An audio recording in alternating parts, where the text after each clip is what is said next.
ನಮಸ್ತೆ ಆತ್ಮೇರೆ. ನಾವಿವತ್ತು ಗಟ್ಟವಾಡಿಪುರ ತೋಟದಲ್ಲಿದ್ದೀವಿ. ತೋಟ ನಾವು ಹ್ಯಾಂಡ್ ಓವರ್ ಮಾಡಿದ್ಮೇಲೆ ಯಾವುದೇ ತೋಟ ಅಷ್ಟೇ 1 ತಿಂಗಳು 2 ತಿಂಗಳು ಒಳಗಡೆ ನಾವೆಲ್ಲ ಕೆಲಸ ಮಾಡಿ ಮಾಲೀಕರಿಗೆ ಹ್ಯಾಂಡ್ ಓವರ್ ಮಾಡಿಬಿಡ್ತೀವಿ. ಹ್ಯಾಂಡ್ ಓವರ್ ಮಾಡಿದ್ಮೇಲೆ ಅವ್ರಿಗೆ ಲೇಬರ್ ಸಿಗಲಿಲ್ಲ, ಅದು ಇದು ಅಂತೆಲ್ಲ ಇರ್ತದೆ. ಅದೇ ಕೆಲವು ತೋಟಗಳನ್ನೆಲ್ಲ 6 ತಿಂಗಳವರೆಗೆ 1 ವರ್ಷದವರೆಗೂ ನಾವು ನೋಡ್ಕೊಂಡಿರ್ತೀವಿ. ಇವರು 2 ತಿಂಗಳದು ಇವ್ರದ್ದು ಒಪ್ಪಂದ ಆಯಿತು, ಆ ಥರ ಮಾಡಿ ಹೋದು. ಆಮೇಲೆ ಅವರಿಗೆ ಇದನ್ನೆಲ್ಲ ಕ್ಲೀನ್ ಮಾಡ್ಕೊಳಕ್ಕೆ ಆಗಲಿಲ್ಲ, ಯಾಕೆಂದರೆ ಜನ ಸಿಗಲಿಲ್ಲ ಅಂಥೇಳಿ ಏನೋ ಒಂದೊಂದು ಕೆಲವು ಕಾರಣಗಳು ಮತ್ತು ಅವ್ರದ್ದು ಡ್ಯೂಟಿ ಇದೆಲ್ಲ ಇತ್ತು. ಹೀಗಾಗಿ ಇದೆಲ್ಲ ಸ್ವಲ್ಪ ಕಾರದ ಥರ ಕಾಣ್ತಾ ಇದೆ ನಿಮಗೆ. ಅದಕ್ಕೆ ಇವತ್ತು ಬೆಳಗ್ಗೆನೇ ನಮ್ಮ ಕೆಲಸದವರೆಲ್ಲ ಬಂದಿದ್ದಾರೆ, ಬಂದು ಇಲ್ಲಿ ಕೆಲಸವನ್ನು ಶುರು ಮಾಡಿದ್ದಾರೆ. ಇಲ್ಲಿ ಇವಾಗ ನೋಡಿ, ಇವಾಗೆಲ್ಲ ಇದು ಲಾವಂಚ ನಿಮ್ಗೆ ಗೊತ್ತಿದೆ. ನಮ್ಮ ಬ್ಯಾಕ್ಗ್ರೌಂಡಲ್ಲಿ ನಿಮ್ಗೆ ಕಾಣಿಸ್ತಿದೆ ಒಂದೊಂದು. ನಾವು ಈ ಲಾವಂಚ ಹಾಕುವಾಗ ಒಂದು ಸಣ್ಣ ಸಣ್ಣ ಕಡ್ಡಿ ಈ ಥರ ಹಾಕಿದ್ದೀವಿ.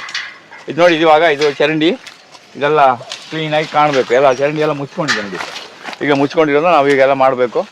ಅದು ಬೇಲಿ ಪಕ್ಕದಲ್ಲಿ ಜಟ್ರೋಪ, ಆ ಲೈನ್ನ ನಾವು ಆಗ ಕ್ಲೀನ್ ಮಾಡ್ಕೊಳ್ತಾರೆ. ಈಗ ಬೇಸಿಗೆ ಆಗಿರೋದ್ರಿಂದ ನಾವೇನು ಮಾಡಬೇಕು, ಆಲ್ಮೋಸ್ಟ್ ನಾವು ಇದನ್ನು ಬೇಲಿ ಪಕ್ಕನ ಸ್ವಚ್ಛವಾಗಿ ಇಟ್ಕೊಳ್ಬೇಕು ಯಾವಾಗಲೂ. ಆಮೇಲೆ ಇದು ಪಾರಿಜಾತ ನೋಡಿ, ಇದು ಪಾರಿಜಾತ 3 ತಿಂಗಳ ಆಗಿದ್ದು. ಇದು ಪಾರಿಜಾತದ ಗಿಡ ಹೇಗಿದೆ ನೋಡಿ. ಅದೇ ರೀತಿ ಈ ಬೇಲಿ ಪಕ್ಕದಲ್ಲಿ ಸೂರ್ಯನ ಕಿರಣ ಚೆನ್ನಾಗಿ ಬೀಳ್ತದೆ ಅಂದ್ಬಿಟ್ಟು ನಾವೇನು ಮಾಡಿದ್ವಿ, ಇಲ್ಲಿ ಪಪ್ಪಾಯನ್ನು ಹಾಕೊಂಡಿದ್ದೀವಿ ನೋಡಿ. ಪಪ್ಪಾಯ ಆಗಲೇ ನಿಮಗೆ ಹೂವು ಮತ್ತು ಕಾಯಿ ಆಗ್ತಾಯಿದೆ. ಇದು ಮಧ್ಯೆ ಯಾವಾಗಲೂ ಜಾಗ ಫ್ರೀಯಾಗಿರಬೇಕು. ಮತ್ತು ಇದನ್ನು ಈಗ ಕ್ಲೀನ್ ಮಾಡ್ತಾಯಿದ್ದೀವಿ. ಇದು ಕ್ಲೀನ್ ಮಾಡೋದ್ರ ಜೊತೆಗೆ ಅದನ್ನು ಈಗ ಲಾವಂಚನ ನಾವು ಕಟ್ ಮಾಡಿ ಅದನ್ನೆಲ್ಲ ಸರಿಯಾಗಿ ಜೋಡಿಸಿ ಇಟ್ಕೊಂಡ್ರೆ ಅದನ್ನು ನಾವು ಬೇರೆ ಬೇರೆ ಇದಕ್ಕೂ ಬಳಸ್ಬೋದು. ಒಣಗಿದ ಮೇಲೆ ಅದೆಲ್ಲ ಮನೆ ಕಟ್ಟೋಕ್ಕೋ ಅಥವಾ ಮನೆಗೆ ಏನೋ ಹುಲ್ಲು ಮಾಡಿ ಹಾಕೋಕ್ಕೋ ಏನೋ ಮಾಡ್ಬೋದು. ಇದು ಬೇಕೋ ಇದಕ್ಕೆ ಜಾಡ್ಕೋ ಉಪ್ಪನ್ನ ಈಗಲ್ಲ ಜಾಡ್ಕೋ ಉಪ್ಪನ್ನ. ಈ ಟೊಮೆಟೊ ನಮ್ಮ ಭಾಳ ಅದ್ಭುತವಾದ ಗಿಡ ಇದು. ಇದು ಸ್ವಾಭಾವಿಕವಾಗಿ ಎಲ್ಲ ಕಡೆಯೂ ಬರುತ್ತೆ. ಇವತ್ತು ಇದಕ್ಕೆ ಭಾಳ ಮಾರುಕಟ್ಟೆಯಲ್ಲಿ ಬೇಡಿಕೆ ಇದೆ. ಇನ್ನೇನು ಈಗ ಮಾಲೀಕರು ಮೊಮ್ಮಕ್ಕಳು ಬರ್ತಾರೆ, ಅವರೆಲ್ಲ ಬಂದು ಇದನ್ನ ನೋಡಿ ಅವರು ಒಂದೊಂದು ಹಣ್ಣು ತಿನ್ನಲಿ ಅಂತ ಬಿಟ್ಟಿದ್ದೀವಿ. ಹಾಗೆ ಇಲ್ಲಿ ಬಾರ್ಡ್ರಲ್ಲಿ ನಾವು ಇಲ್ಲಿ ಕರೆಂಟ್ ಕಂಬ ಇರೋದ್ರಿಂದ ನೋಡಿ, ಇಲ್ಲಿ ಮೇಲ್ಗಡೆ 11 kV ಕರೆಂಟ್ ಇರೋದ್ರಿಂದ ಈ ಜಾಗದಲ್ಲಿ ನಾವೇನು ಮಾಡ್ತೀವಿ, ಇಲ್ಲಿ SBM ಹಾಕೋ ಬದಲು ನಾವು ಅಲ್ಲಿಗೆ ಆ ಜಾಗಕ್ಕೆ ಹೊಂಗೆ ಮತ್ತು ಪಾರಿಜಾತವನ್ನು ಹಾಕ್ತೀವಿ. ಈಗ ಅಲ್ಲಿ ಪಾರಿಜಾತ ನೋಡಿ, ಆಗಲೇ ಅದು ಹೂವು ಬಂದುಬಿಟ್ಟಿದೆ ನೋಡಿ. ಪಾರಿಜಾತ ಒಂದು 3 ತಿಂಗಳ ಗಿಡ ನಿಮಗೆ ಅಲ್ಲಿ ಹೂವು ಕಾಣಿಸ್ತಾ ಇದೆ. ಹಾಗೆ ಅದು ऐसा क्लीन कट कर ले को, अच्छा क्लीन कट करके उसे जोड़ना, वो बांधना, हमें वो पैकेट करना. ये नीचे से भी थोड़ा क्लीन कर ले. हाँ, ಇದು ಹೀಗೆ ಕ್ಲೀನಿಂಗ್ ಕೆಲಸ ನಡೀತಾ ಇದೆ. ಅದೇ ರೀತಿ ಅಗಸೆ ನಾವಿಲ್ಲಿ 10 ಅಡಿಗೆ ಒಂದೊಂದು ಅಗಸೆಯನ್ನು ಬಿಡ್ತೀವಿ. ಈ 10 ಅಡಿಗೆ ಒಂದೊಂದು ಅಗಸೆಯನ್ನು ಬಿಡುವಾಗ ನೋಡಿ, ಈಗ ಅಲ್ಲೊಂದು ಬಿಟ್ಟಿದ್ದೀವಿ ಅಲ್ಲಿ, ಆಮೇಲೆ ಇಲ್ಲೊಂದು ಅಗಸೆಯನ್ನು ಬಿಟ್ಕೊಂಡಿದ್ದೀವಿ. ಇಲ್ಲಿ ಕರೆಂಟ್ ಕಂಬ ಇರೋದ್ರಿಂದ ನೋಡಿ, ನಾವು ಅಗಸೆನ ಜಾಸ್ತಿ ಹೈಟ್ ಬಿಡೋಕ್ಕಾಗಲ್ಲ. ಇಲ್ಲೂ ಅಷ್ಟೇ, ಇಲ್ಲಿ ತೋಟದೊಳಗಡೆ ಈ ಲೈನ್ ಹೋಗೋ ಜಾಗದಲ್ಲಿ ನಾವು ಯಾವುದೇ ತೆಂಗು ಅಥವಾ ಯಾವುದೇ ಪರ್ಮನೆಂಟ್ ಗಿಡ ತುಂಬ ಹೈಟ್ ಹೋಗೋದನ್ನ ಬಿಟ್ಟಿಲ್ಲ. ನಾವು ಇಲ್ಲಿ ಈಗ ಇದನ್ನು ಹಾಕಿದ್ದೀವಿ. ಆಮೇಲೆ ಇದ್ರದ್ದು ಇಲ್ಲಿ ಕೆಲಸ ನಡೀತಾ ಇದೆ. ಆಮೇಲೆ ಇಲ್ಲಿ CC ಕ್ಯಾಮರಾನು ಇಲ್ಲಿ ಇದೆ. ಇದು ಕರೆಂಟ್ ಕಂಬದಲ್ಲಿ ಇರೋದ್ರಿಂದ, ಪಕ್ಕದಲ್ಲಿ ಇರೋದ್ರಿಂದ ನಾವೇನು ಮಾಡಬೇಕು, ಇದನ್ನು ತುದಿಯನ್ನು ಈಗ ಕಟ್ ಮಾಡಿಬಿಡೋಕ್ಕೆ. ಇದರ ಕರೆಂಟ್ ಕಂಬದ ಕೆಳಗಿರೋ ಗಿಡನ ತುದಿಯನ್ನು ಕಟ್ ಮಾಡಿಬಿಟ್ರೆ ಅದು ಲಿಮಿಟೆಡ್ ಹೈಟಲ್ಲಿ ಇರ್ತದೆ, ಜಾಸ್ತಿ ಹೈಟಲ್ಲಿ ಅದು ಹೋಗಲ್ಲ ನೋಡಿ. ಈ ಥರ ಕರೆಂಟ್ ಕಂಬ ಇರೋದು ಪಕ್ಕದಲ್ಲಿ ಇರೋದ್ರಿಂದ ನಾವೇನು ಮಾಡೋಕೆ, ಈ ತುದಿನ ಈ ಥರ ಕಟ್ ಮಾಡಿ ಬಿಟ್ಬಿಡೋ ಕೈಯಲ್ಲಿ, ಅವಾಗ ಅದು ಅಷ್ಟರಲ್ಲೇ ಇರ್ತದೆ. ಅದನ್ನು ನಾವು ಮೇಂಟೈನ್ ಮಾಡ್ಬೋದು. ಇದು ಗ್ರೀನ್ ಸೀಡಿಯ ಮಾತ್ರ ನಾವು ಈಗ ನೆಕ್ಸ್ಟು ನಾವು ಇದಕ್ಕೆ ಅದನ್ನು ಕಟ್ ಮಾಡೋದು. ಜೂನ್ ಗಂಟ ಇದನ್ನ ಹಾಗೆ ಬಿಟ್ಟಿರ್ತೀವಿ.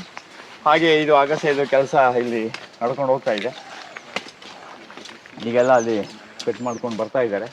ಇದೆಲ್ಲ ಸೈಡು, ಇದೆಲ್ಲ ನಾವು ಹೀಗೆ ಸವರ್ಕೊಂಡು ಹೋಗ್ಬೋದು. ಈ ಥರ ಇದೆಲ್ಲ ಆಡು ಕುರಿ ಇದ್ರೆ ನಾವೇನು ಮಾಡ್ಬೋದು, ಅದಕ್ಕೆ ಆಡು ಕುರಿಗಳಿಗೆ ಇದನ್ನೆಲ್ಲ ನಾವು ಚೆನ್ನಾಗಿ ಕೊಟ್ಕೊಂಡು ತಿನ್ನಿಸ್ಕೊಳ್ಬೋದು. ಇನ್ನು ಹಾಗೆ ಇದು ದಟ್ಟವಾಗಿರೋಂಥ ಈಗ ನೋಡಿ, ನಿಮಗೆ ಇಲ್ಲೊಂದು ಸಾಲು ಕಾಣಿಸುತ್ತೆ. ನಾವು ಇದನ್ನೆಲ್ಲ ಕಟ್ ಮಾಡಿ ಇದೇ ರೀತಿ ಮೇಂಟೈನ್ ಮಾಡ್ಬೇಕು. ಇಷ್ಟಲ್ಲೇ ಮೇಂಟೈನ್ ಮಾಡಬೇಕು. ಇನ್ನೂ ಬೇಕಾದ್ರೆ ಒಂದು 3 ಅಡಿ 4 ಅಡಿ ಕಟ್ ಮಾಡ್ಕೊಳ್ಬೋದು. ಕಟ್ ಮಾಡಿಕೊಂಡು ಇದನ್ನು ನಾವು ಹೀಗೆ ಇಟ್ಕೊಳ್ಬೇಕು. ಈಗ ಒಂದು 10 ಅಡಿಗೆ ಒಂದೊಂದು ದೂರದಲ್ಲಿ ಈ ಥರ ಬಿಟ್ಕೋಬೇಕು. ಈ ಥರ ಬಿಟ್ಕೋಬೇಕು. ಇಲ್ಲಿಗೂ ಒಂದು 10 ಅಡಿ ದೂರ ಇದೆ. ಆಗ ಅದ್ರ ಪಾಡಿಗೆ ಅದು ಮೇಲೆ ಹೋಗ್ತದೆ. ಇದು ಯಾವುದು ಕೆಲವೊಮ್ಮೆ ನೋಡಿ ಈ ರೀತಿ ಇಷ್ಟು ದಟ್ಟವಾಗಿರುತ್ತೆ. ಇಷ್ಟು ದಟ್ಟವಾಗಿರೋದ್ರಲ್ಲಿ ನಾವು ಯಾವುದು ತುಂಬ ಚೆನ್ನಾಗಿದೆ ಅದನ್ನ ನೋಡಿಕೊಂಡು ನಾವು ಅದನ್ನ ಹೆಚ್ಚು ಸ್ಟ್ರಾಂಗ್ ಆಗಿರೋದನ್ನ ನೋಡ್ಕೊಂಡು ನಾವು ಬಿಟ್ಕೊಳ್ಬೇಕು. ಹಾಗೆಯೇ ಇಲ್ಲಿ ಮನೆ ಹತ್ರ ಎಲ್ಲ ಇಲ್ಲಿ ತುಂಬ ಕಚಡ ಇತ್ತು. ಇದನ್ನು ಈಗ ಲೈನು ಕ್ಲೀನ್ ಮಾಡ್ಕೊಂಡು ಹೋಗ್ತಾ ಇದ್ವಿ. ಹುಷಾರು ಹೀಗೆ ಚರಂಡಿ ಇದು ಪರ್ಮನೆಂಟಾಗಿ ಚರಂಡಿ ಬರೋದು. ಈ ಚರಂಡಿಯನ್ನು ನಾವು ಇಲ್ಲಿ ಸೋಸ್ಕೋಬೇಕು. ಇನ್ನು ಚರಂಡಿ ಸೋಸ್ಕೋದೇ ಇದ್ರೆ ಏನಾಗುತ್ತೆ, ಇದು ಮಣ್ಣು ಮುಚ್ಚಿ ಈ ಥರ ಇದಾಗ್ಬಿಡುತ್ತೆ. ಅದಕ್ಕೆ ಲಾವಂಚ ಇದು ಹೋಗುತ್ತೆ. ನೋಡಿ ಇದು ಜೆಟ್ಟೋಪ. ಈಗ 3 ತಿಂಗಳು ಜೆಟ್ಟೋಪ ನೋಡಿ ಯಾವ ರೀತಿ ಬೇಲಿಯನ್ನು ಅಷ್ಟು ಆರಾಮಾಗಿ ಅದು ಕವರ್ ಮಾಡ್ಕೊಂಡಿದೆ, ಚೆನ್ನಾಗಿ ಬರ್ತಾ ಇದೆ. ಇದು ಒಂದ್ಸಲ ಈಗ ಕ್ಲೀನ್ ಮಾಡ್ಕೊಂಡ್ಬಿಟ್ರೆ ಇನ್ನು ನೆಕ್ಸ್ಟ್ ಬೇಸಿಗೆ. ಈಗ ಬೇಸಿಗೆಯಲ್ಲಿ ನಮಗೇನಾಗುತ್ತೆ, ನೆಕ್ಸ್ಟ್ ಅದು ವಾತಾವರಣ ತಂಪಾಗಿರಬೇಕು. ಮತ್ತು ಆ ಕಡೆ ಸೈಡಿಂದ ಏನಾದರೂ ಒಂದು ಸಮಯ ಬೆಂಕಿಯ ಇದು ಬರ್ತದೆ. ಈ ಚರಂಡಿ ಮಧ್ಯದಲ್ಲಿ ನಾವು ಈ ಥರ ಲಾವಂಚ ಹಾಕಿರೋದ್ರಿಂದ ಯಾವುದೇ ಕಾರಣಕ್ಕೂ ಇದು ಕುಸಿಯೋದಿಲ್ಲ. ನೋಡಿ ಇಲ್ಲಿ ಲಾವಂಚ ನಿಮಗೆ ಬ್ಯಾಕ್ಗ್ರೌಂಡಲ್ಲಿ ಕಾಣ್ಬೋದು ನಾವು ಎಷ್ಟು ದಪ್ಪ ಕಡ್ಡಿ ಹಾಕಿದ್ದೀವಿ, ಹೇಗೆ ನಟ್ಟಿದ್ದೀವಿ ಅಂತ. ಅದು ಥೋಡಾ ಅಚ್ಚ ನೈಸ್ ಕರ್ಲೇನ. ಇದು ವಾತಾವರಣವನ್ನು ಮನೆಯ ಸುತ್ತ ಕ್ಲೀನ್ ಮಾಡಿಸ್ಕೊಳ್ಳೋದು ಕಷ್ಟ ಆಗ್ಬಿಡ್ತದೆ ಕೆಲವೊಮ್ಮೆ.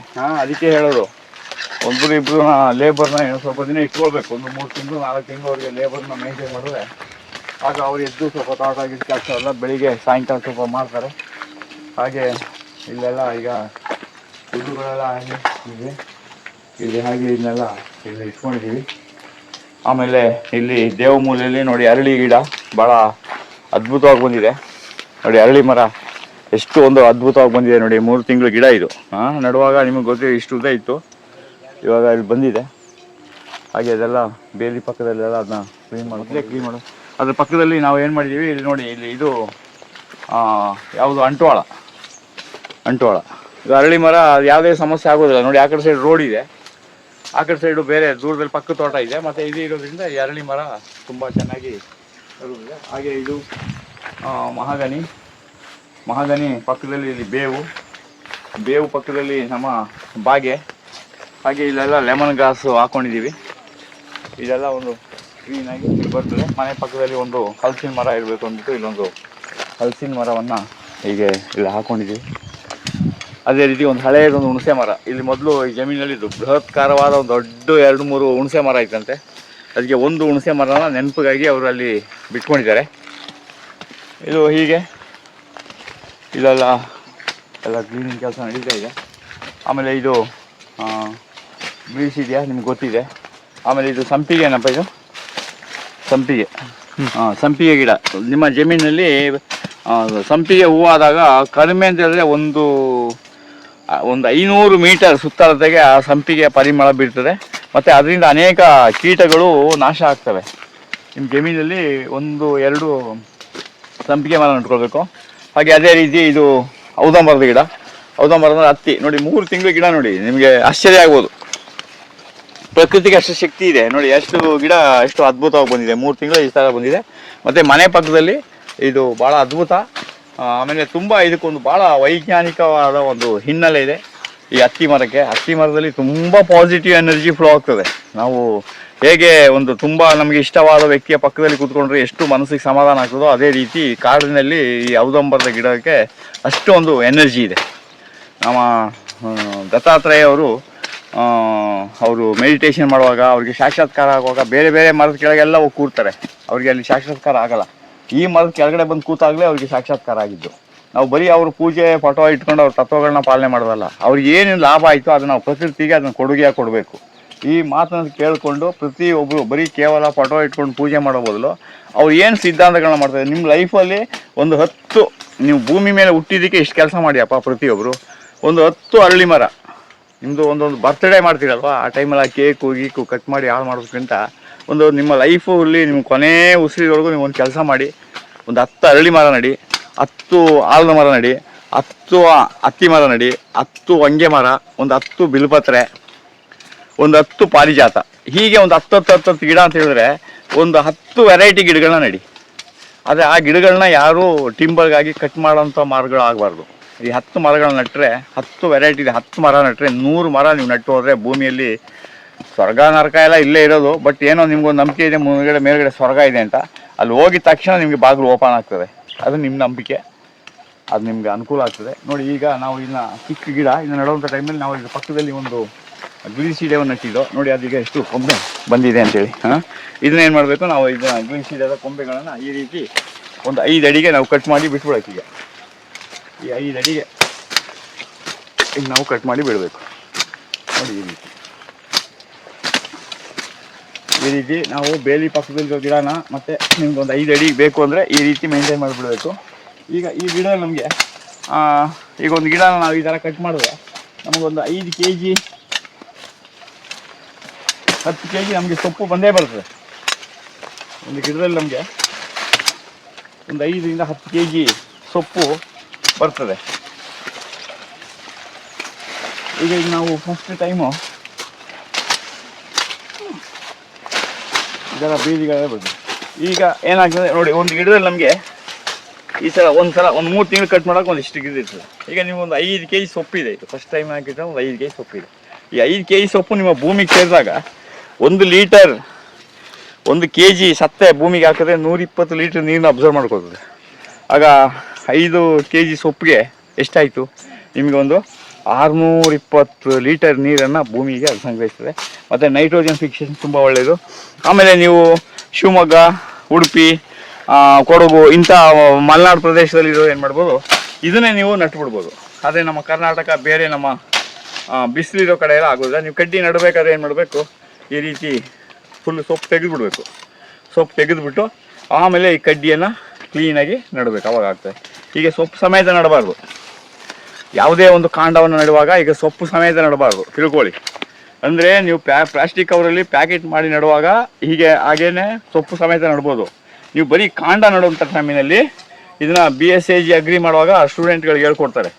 ಈಗ ನಾನು ನಿಮ್ಗೆ ಹೇಳ್ಕೊಡ್ತಾ ಇದ್ದೀನಿ, ತಿಳ್ಕೊಳ್ಳಿ.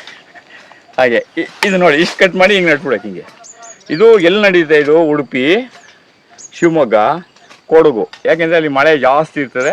ಆ ಟೈಮಲ್ಲಿ ನಟ್ಟರೆ ಇದು ಕರೆಕ್ಟಾಗಿ ಬರ್ತದೆ. ಅದು ಬಿಟ್ಬಿಟ್ಟು ನಾನು ಎಲ್ಲ ಕಡೆಯೂ ಇದನ್ನ ಮಾಡ್ತೀನಿ ಅಂದರೆ ಸ್ವಲ್ಪ ಕಷ್ಟನೇ ಆಗ್ತದೆ. ಈ ರೀತಿ ಸೊಪ್ಪನ್ನು ಇಲ್ಲಿ ಹಾಕ್ಕೋಬೇಕು. ಅದನ್ನ ಬೇಕಾದರೆ ನೀವು ಈ ಥರ ನಿಮ್ಮ ಜಮೀನಲ್ಲಿ ನೀವೇನು ಮಾಡ್ಬೋದು, ಈ ಥರ ಬೇಕಾದರೆ ಈ ಥರ ಕಟ್ ಮಾಡಿ ನೋಡಿ, ಈ ಥರ ಕಟ್ ಮಾಡಿ ಅದು ಗಿಡದ ಬುಡಕ್ಕೆ ಅಲ್ಲೇ ಹಾಕ್ಬೋದು. ಅಲ್ಲೇ ಹಾಕಿದ್ರೆ ಅದು ತುಂಬ ಒಳ್ಳೆ ಮಲ್ಚಿಂಗ್ ಆಗ್ತದೆ.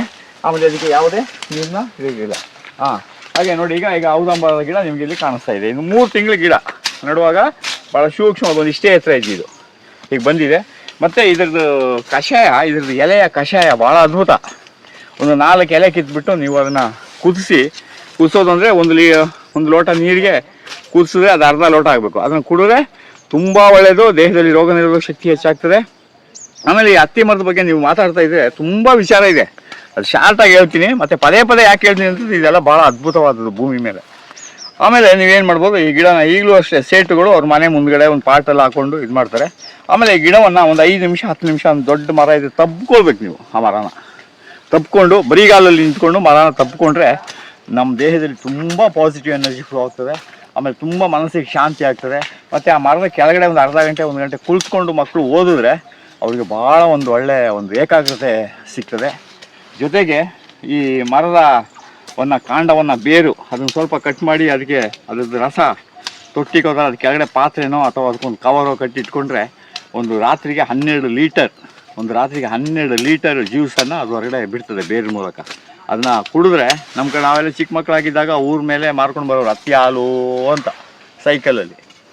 ಆ ಹಾಲನ್ನ ಕುಡಿದ್ರೆ ದೇಹಕ್ಕೆ ಬರುವಂಥ ಇನ್ನೂ 5 ವರ್ಷಕ್ಕೆ ಮೊದಲು ಕ್ಯಾನ್ಸರ್ ಬರ್ತದೆ ಅಂದರೆ ಇವತ್ತೇ ತಡೆಯೋ ಶಕ್ತಿ ಅದರ ಹಾಲಿಗಿದೆ. ಅದನ್ನು ಬಳಸ್ಬೋದು. ಮತ್ತು ಅದರ ಹಣ್ಣಂತೂ ತುಂಬ ಅದ್ಭುತ. ಆ ಹಣ್ಣನ್ನು ತಿನ್ನೋಕ್ಕೆ ಬರುವಂಥ ಬಾವಲಿ ಪಕ್ಷಿ ಇದೆಯಲ್ಲ, ಅದು ಹಣ್ಣನ್ನು ತಿಂದ ಮೇಲೆ ಪಿಚ್ಚಿಗೆ ಆಗ್ತದೆ ನೋಡಿ. ಆ ಪಿಚ್ಚಿಗೆ ಒಂದು 2 ಗ್ರಾಮ್ ಇರಲಿ. ಆ ಪಿಚ್ಚಿಗೆ 2 ಗ್ರಾಮ್ ಪಿಚ್ಚಿಗೆನ ನೀವು 200 ಲೀಟರ್ ನೀರಲ್ಲಿ ಕಲಿಸ್ಬಿಟ್ಟು ಒಂದು 15 ದಿನ ಕೊಳಿಸಿ ಅದನ್ನ ಭೂಮಿಗೆ ಹಾಕಿದ್ರೆ 4 ಮೂಟೆ ಪಟಾಸು ಏನು ಕೆಲಸ ಮಾಡ್ತದೋ ಅಷ್ಟು ಅದ್ಭುತವಾದ ಕೆಲಸನ ಇದು ಮಾಡ್ತದೆ. ಆಮೇಲೆ ನಿಮ್ಮ DAP ಅಂತ ಹೇಳ್ತೀರೋ ಆ DAPದು 5-10 ಮೂಟೆ DAP ಶಕ್ತಿ ಈ ಹಣ್ಣು ತಿನ್ನೋಕ್ಕೆ ಬರುವಂಥ ಬಾವಲಿ ಪಕ್ಷಿಯ ಇಕ್ಕೆ ತ್ಯಾಜ್ಯ ಅದಕ್ಕೆ ತುಂಬ ಒಳ್ಳೆಯದು. ಅದನ್ನು ಹಾಕಿ ಮಾಡಿ. ಮತ್ತು ತುಂಬ ಒಳ್ಳೆಯ ಗಿಡ ಇದು. ಪ್ರತಿಯೊಬ್ಬರು ನಿಮ್ಮ ಜಮೀನಲ್ಲಿ ನಡಿ ನೋಡಿ. ಇದಿಷ್ಟು ಚೆನ್ನಾಗಿ ಬಂದಿದೆ, ಭಾಳ ಅದ್ಭುತವಾಗಿ ಬಂದಿದೆ. ಕೆಲವರಿಗೆಲ್ಲ ಆ ಗಿಡ ಎಲ್ಲಾದರೂ ಫಾರೆಸ್ಟ್ ಡಿಪಾರ್ಟ್ಮೆಂಟಲ್ಲಿ ಕೇಳಿ ನೋಡಿ. ಸಿಕ್ಕದಿದ್ರೆ ಗೋಶಾಲೆಗೆ ಬಂದಾಗ ನಾನು ಆ ಗಿಡ ಕೊಡ್ತೀನಿ, ನಡಿ. ಆಮೇಲೆ ಏನು ಮಾಡಬೇಕು, ಇಲ್ಲ ನಿಮ್ಮಲ್ಲಿ ಎಲ್ಲೋ ದೂರದಲ್ಲಿದ್ದೀರಿ, ದೂರ ಊರಲ್ಲಿದ್ದೀರಿ, ಗೋಶಾಲೆಗೆ ಬರೋಕ್ಕಾಗಲ್ಲ. ಪ್ರತಿಯೊಬ್ಬರು ಕೇಳೋದಷ್ಟೇ, ನಮಗೆ ಪಾರಿಜಾತ ಗಿಡ ಬೇಕು, ನಮಗೆ ಆ ಬೇಕು ಇದು ಬೇಕು. ನಾವು ಯಾವುದನ್ನೂ ಕೊರಿಯರ್ ಕಳ್ಸೋಕ್ಕೋಗಲ್ಲ. ಕೆಲವ್ರು ಹೇಳ್ತಾರೆ ತೆಂಗಿನ ಗಿಡನ ಕೊರಿಯರ್ ಕಳ್ಸ್ಕೊಡಿ ಅಂದರೆ ಏನು ಅರ್ಥ ಇದೆಯಾ ಅದಕ್ಕೆ, ಹೆಂಗಾಗಿದೆ ಆ ಸಿಸ್ಟಮ್ ಇದೆಯೇನೋ ಗೊತ್ತಿಲ್ಲ. ಆದರೆ ನನಗೂ ಅದು ಗೊತ್ತಿಲ್ಲ. ಬೇರೆ ಯಾರಾದರೂ ತೆಂಗಿನ ಗಿಡನ ಕೊರಿಯರ್ ಕಳಿಸೋ ವ್ಯವಸ್ಥೆ ಇದ್ದರೆ ಹೇಳಿ. ಈ ಥರ ಎಲ್ಲ ಕೇಳ್ತಾರೆ. ಆಮೇಲೆ ಇದನ್ನು ಗಿಡವನ್ನು ನೀವು ನಡೋಕ್ಕೆ ನಿಮಗೆ ಗಿಡ ಎಲ್ಲೂ ಸಿಗಲಿಲ್ಲ ಅಂದರೆ ಒಳ್ಳೆಯ ನೀವು ಏನು ಮಾಡಬೇಕು, ಮಳೆಗಾಲದಲ್ಲಿ ಇದ್ರ ಕಾಂಡ ನಟ್ರೂ ಆಗ್ತದೆ. ನಮ್ಮ ಗೋಶಾಲೆಯಲ್ಲಿ ನಾನು 40 ವರ್ಷದಿಂದ ಬರೀ ಒಂದು ಕಾಂಡ, ಒಂದು ಹತ್ತಿ ಗಿಡದ ಇಷ್ಟಪ್ಪದ ಕಡ್ಡಿಯನ್ನು ನಟ್ಟಿದ್ದು ನಾನು. ಇಷ್ಟಪ್ಪದ ಕಡ್ಡಿಯನ್ನು ನಟ್ಟಿದ್ದು ಹತ್ತಿ ಗಿಡ. ಇದನ್ನು ಮಳೆಗಾಲದಲ್ಲಿ ನೀವು ಇಷ್ಟಪ್ಪ ಕಡ್ಡಿನ ಕಟ್ ಮಾಡ್ಕೊಂಡು ಇದನ್ನು ನೆಟ್ಟರೆ ಇದರಲ್ಲೂ ಅದ್ಭುತವಾಗಿ ಅದು ಸಿಗುತ್ತದೆ. ನಮ್ಮ ಗೋಶಾಲೆಯಲ್ಲಿ ನಾನು ಕೆರೆ ಮೇಲ್ಗಡೆ ತಗೊಂಡು ತೋರಿಸ್ತೀನಲ್ಲ, ಅದನ್ನು ನಾನು 40 ವರ್ಷದಿಂದ ಇಷ್ಟಪ್ಪದ ಕಡ್ಡಿನ ನೆಟ್ಟಿದ್ದು. ಅದು ಇವಾಗ ಬೃಹತ್ಕಾರವಾಗಿದೆ. ಒಂದು 5 ನಿಮಿಷ ನೀವು ಹತ್ತಿ ಗಿಡವನ್ನು ತಬ್ಬಿಕೊಂಡ್ರೆ ಅದು ತುಂಬ ಎನರ್ಜಿ ಫ್ಲೋ ಆಗ್ತದೆ. ಇದೆಲ್ಲ ವಿಜ್ಞಾನ, ಮಾಯಾ ಮಂತ್ರ ಮೋಡಿ ನಾನು ಹೇಳ್ತಾ ಇಲ್ಲ, ವಿಜ್ಞಾನನೇ ಹೇಳ್ತಾ ಇರೋದು. ಯಾಕೆಂದರೆ ಮರಗಳಲ್ಲಿ ಅಷ್ಟೊಂದು ಅಪಾರವಾದ ಶಕ್ತಿ ಇದೆ. ಅದರಲ್ಲೂ ವಿಶೇಷವಾಗಿ ಕೆಲವು ಮರಗಳಲ್ಲಿ ಶಕ್ತಿ ಇದೆ, ಇದರಲ್ಲಿದೆ. ಇನ್ನು ಹುಣಸೆ ಮರದಲ್ಲಿ ಕೆಲವೆಲ್ಲ ಹೇಳ್ತಾರೆ ಹುಣಸೆ ಮರದ ಕೆಳಗೆ ಕೂತ್ಕೋಬಾರ್ದು, ಹುಣಸೆ ಮರದ ಕೆಳಗಡೆಗೆ ಮಧ್ಯಾಹ್ನದಲ್ಲಿ ಕೂತ್ಕೊಂಡ್ರೆ ದೆಯ್ಯ ಬರ್ತದೆ, ರಾತ್ರಿ ಹೊತ್ತಿನಲ್ಲಿ ದೆಯ್ಯ ಬರ್ತದೆ ಅಂತ ಯಾಕೆ ಹೇಳಿದ್ದಾರೆ ಅಂದರೆ, ತಿಳ್ಕೊಳ್ಳಿ, ನಮ್ಮ ಪೂರ್ವಿಕರು ಭಾಳ ಬುದ್ಧಿವಂತರವರು. ಈ ಹುಣಸೆ ಹಣ್ಣು ಭಾಳ ಶ್ರೇಷ್ಠವಾದ ಹಣ್ಣು. ಅದು ಆವಾಗ ಭಾಳ ಅಪರೂಪವಾಗಿರ್ತಾ ಇತ್ತು. ಮತ್ತು ನಮ್ಮಲ್ಲಿ ಸಾಂಬಾರಿಗೆ ಹುಣಸೆ ಹಣ್ಣನ್ನು ಯಥೇಚ್ಛ ಬಳಸ್ತಾಯಿದ್ರು. ನೀವು ಈಗಲೂ ಅಷ್ಟೇ, ನಿಮ್ಮ ಟೊಮೆಟೊ ಹಣ್ಣನ್ನು ಬಿಟ್ಬಿಟ್ಟು ಹುಣಸೆ ಹಣ್ಣನ್ನ ನಿಮ್ಮ ಅಡುಗೆಯಲ್ಲಿ ಹುಳಿಗೆ ಬಳಸಿ, ಅದು ನಿಮಗೆ ಭಾಳ ಅದ್ಭುತವಾಗಿ ಕೆಲಸ ಮಾಡ್ತದೆ. ಯಾವುದೇ ಜಾಯಿಂಟ್ ಪೇಯ್ನ್ ಅನ್ನೋದೇ ಬರೋದಿಲ್ಲ ಹುಣಸೆ ಹಣ್ಣಲ್ಲಿ. ಅದ್ರ ಬೀಜನೂ ಅಷ್ಟೇ, ಅದು ತುಂಬ ಪವರ್ಫುಲ್ಲು, ಹಣ್ಣು ಪವರ್ಫುಲ್ಲು. ಏಕೆ ಅವರು ಆ ಹುಣಸೆ ಮರದ ಕೆಳಗಡೆ ಹೋಗಬೇಡಿ, ಮಧ್ಯಾಹ್ನದಲ್ಲಿ ಹೋಗಬೇಡಿ, ರಾತ್ರಿಯಲ್ಲಿ ಹೋಗಬೇಡಿ ಅಂತ ದೆಯ್ಯ ಬರ್ತದೆ ಅಂತಂತಿದ್ರು ಅಂದರೆ, ಮತ್ತು ಅದ್ರ ಕೆಳಗಡೆ ಕುತ್ಕೊಳ್ಬೇಡಿ ಅಂತ ಯಾಕಂತ ಇದ್ದಂದರೆ, ಜನ ಹೋದವ್ರು ಏನು ಮಾಡೋದು, ಅದಕ್ಕೆ ಕಡ್ಡಿ ಹೊಡಿಯೋದು, ಅದರಲ್ಲಿ ಕಾಯಿ ಕಿತ್ಕೊಂಡ್ಬಾರ್ದು, ಇದೆಲ್ಲ ಮಾಡ್ತಾಯಿದ್ರು. ಆಗ ದೆಯ್ಯ ಇದೆ ಅಂದರೆ ಏನು ಮಾಡ್ತಾರೆ, ರಾತ್ರಿ ಹೊತ್ತಿನಲ್ಲಿ ಯಾರೂ ಹೋಗಲ್ಲ. ಕಳ್ತನ ಮಾಡೋದೇ ರಾತ್ರಿ ಹೊತ್ತಿನಲ್ಲಿ. ರಾತ್ರಿ ಹೊತ್ತಿನಲ್ಲಿ ದೆಯ್ಯ ಇರ್ತದೆ ಅಂದರೆ ಯಾರು ಹೋಗಿ ಹುಚ್ಚ ಮಾಡ್ತಾರೆ. ನೋಡಿ ನಮ್ಮ ಪೂರ್ವಿಕರು ಎಂಥ ಬುದ್ಧಿವಂತರು ಅಂದ್ಬಿಟ್ಟು, ರಾತ್ರಿ ಹೊತ್ತಿನಲ್ಲಿ ಹೋಗಬೇಡಿ ಅಂದರೆ ದೆಯ್ಯ ಇರ್ತದೆ ಅಂದರೆ ಭಯ. ಆಮೇಲೆ ಮಧ್ಯಾಹ್ನ ಬಿಸಿಲಲ್ಲಿ ಹೋಗ್ಬಾರ್ದು, ನರಳಲ್ಲಿ ಹೋಗ್ಬಾರ್ದು, ಅದು ಕೆಳಗಡೆ ಏನೋ ಇರ್ತದೆ ಅಂತ ಹೇಳಿದ್ರೆ ಆ ಟೈಮಲ್ಲಿ ಕೀಳಕ್ಕೆ ಹೋಗ್ತಾರಲ್ಲ, ಆ ಕೀಳಕ್ಕೆ ಹೋಗ್ಬಾರ್ದು ಅಂದ್ಬಿಟ್ಟು. ಈ ಒಂದು ವಿಚಾರಕ್ಕಾಗಿ, ಅವರ ರಕ್ಷಣೆಗಾಗಿ ಈ ಥರ ಹೇಳಿದ್ದಾರೆ ವಿನಃ ಅದರಲ್ಲಿ ಯಾವುದೇ ದೆಯ್ಯನೂ ಇಲ್ಲ, ಯಾವುದೇ ಭೂತನೂ ಇಲ್ಲ. ನಿಮ್ಮ ಮೈಯಲ್ಲಿರೋ ಭೂತ ದೆಯ್ಯ, ಜಾಯಿಂಟ್ ಪೇಯ್ನ್ ಅನ್ನೋದು ಭೂತ ದೆಯ್ಯ ಇದೆಯಲ್ಲ, ಅದನ್ನೆಲ್ಲ ಬಿಡಿಸೋಷ್ಟು ಶಕ್ತಿ ಅದರ ಹಣ್ಣಲ್ಲಿದೆ. ದಯಮಾಡಿ ಎಲ್ಲರೂ ಕೂಡ ಅಷ್ಟೇ, ಟೊಮೆಟೊ ಹಣ್ಣನ್ನು ಬಿಟ್ಬಿಡಿ, ಹುಣಸೆ ಹಣ್ಣನ್ನು ಸಾಂಬಾರಿಗೆ ಬಳಸಿ, ಅದರ ಹುಣಸೆ ಬೀಜವನ್ನು ಬಳಸಿ. ಮಂಡಿ ನೋವು ಒಳ್ಳೆಯದು, ದೇಹಕ್ಕೆ ಬೇಕಾದಂಥ ಇದು ಹೆಚ್ಚಿನ ಅಂಶ ನಿಮಗೆ ಹುಣಸೆ ಮರದಲ್ಲೇ ಸಿಗುತ್ತೆ. ಮತ್ತು ಪ್ರತಿ 1 ಎಕರೆಯಲ್ಲಿ 1-2 ಹುಣಸೆ ಮರ ನಟ್ಕೊಳ್ಳಿ. ಅದಕ್ಕೆ ಯಾವುದೇ ವಿಶೇಷವಾದ ಆರೈಕೆ ಮಾಡುವಂಥ ಅವಶ್ಯಕತೆ ಇಲ್ಲ. ಅದಕ್ಕೇನಿಲ್ಲ, ನೀವೇನು ಮಾಡಬೇಕಂದ್ರೆ ಪಟ್ ಅಂತ ಅದನ್ನು ನಟ್ಕೊಂಡ್ರೆ ಅದಕ್ಕೆ ಒಂದು ಸಲ 6 ತಿಂಗಳು ನೀರು ನೋಡ್ಕೊಂಡು ಸಾಕು. ಆಮೇಲೆ ನೀರು ಕೊಡೋ ಅವಶ್ಯಕತೆ ಇಲ್ಲ. ನಮಸ್ತೆ.